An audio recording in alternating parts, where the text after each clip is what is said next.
Hi folks, Job Comics here. How you doing? Looking at an issue of Daredevil. I like when they do things with the trade dress, and you can see that this is Daredevil logo being shattered because this is issue 380.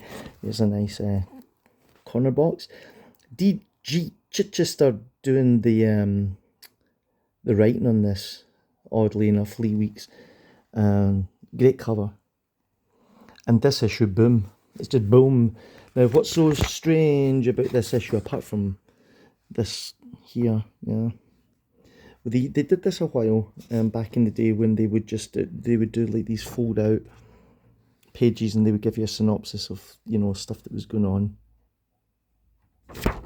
Anyway, here we go. Do you know why this issue of Daredevil is unusual? Any ideas? You long-term fans will probably know. There we go. There's the credits. D.G. Chichester and Lee Weeks on the heavy lifting, yeah. And as Matt Murdock recovers from his adventure in Paris, Stan Lee presents a tale from Daredevil's past. Just one good story. So, I might as well let the cat out the bag. This is the last issue of Daredevil.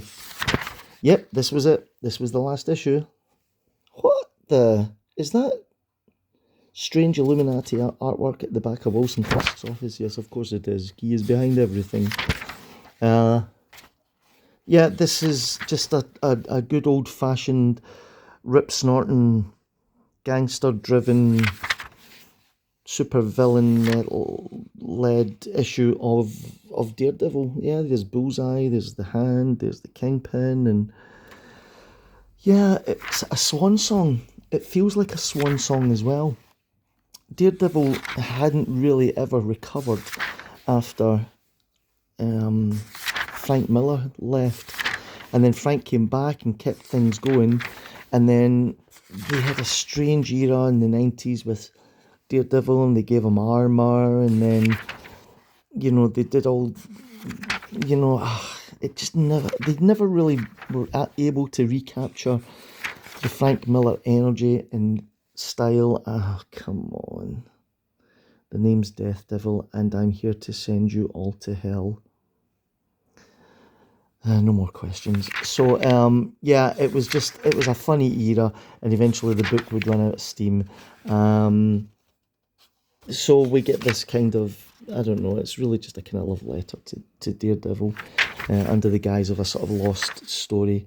It was, yeah, so you're getting all the tropes, yeah. And it's a shame because it's quite good. I think if Daredevil had lent into that kind of style of storytelling, it'd probably be better. However, do not despair, because look what happens next.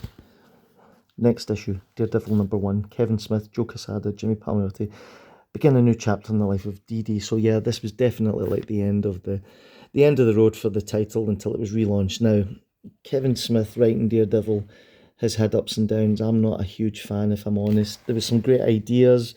He did the whole sort of Guardian Devil storyline. He killed off Karen Page, and there was some great artwork in it.